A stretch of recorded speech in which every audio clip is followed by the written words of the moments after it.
Une mission congolaise aux États-Unis d'Amérique. À sa tête, c'était le Premier ministre, chef du gouvernement, Augustin Matata Ponyo Mapon. De tous les enjeux, la situation d'insécurité dans la partie orientale de la RDC, la diplomatie, la coopération bilatérale entre le gouvernement américain et congolais, l'économie, les finances, la défense ont cristallisé les échanges entre le gouvernement américain et la délégation congolaise d'une part, les responsables des Nations Unies, dont le Conseil de sécurité des Nations Unies et les autorités du Fonds monétaire international et de la Banque mondiale d'autre part. Le Premier ministre Augustin Matata Ponyo, qui restituait à la presse les notes de ses voyages, a parlé de la République démocratique du Congo comme un pays qui retrouve ses marques, puisque sa considération tient des résultats réalisés en temps réel, résultats qui ont convaincu l'Amérique et d'autres institutions mondiales. Ça aurait été un concours. La République démocratique du Congo serait dans les très bons, dans la perspective de l'excellence. S'agissant du premier point, question politique, avec le secrétaire général des Nations Unies, le secrétaire général adjoint et les ambassadeurs, nous avons abordé des questions ayant trait à la sécurité à l'est du pays. Nous avons discuté notamment de l'accord cadre. Vous savez que l'accord cadre n'a pas été signé à Addis Abeba. C'est un accord proposé par le secrétaire général des Nations Unies.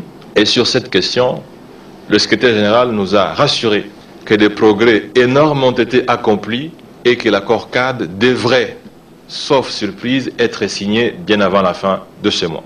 L'accord cadre, c'est un accord qui va pouvoir cimenter la paix à l'est du pays parce que c'est sur base de cet accord que devra être montée toute la machinerie qui a pour objectif de consolider la paix à l'est du pays.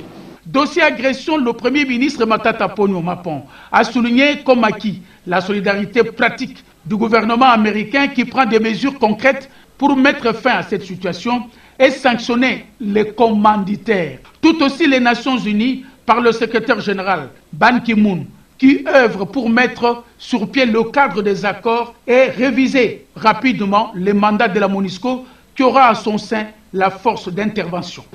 Aujourd'hui, il se dégage un certain consensus pour que le mandat de la MONUSCO puisse être réaménagé afin de permettre à cette force des Nations Unies de faire le travail nécessaire et attendu par l'ensemble, non seulement de la communauté congolaise, mais de la communauté sous-régionale et internationale.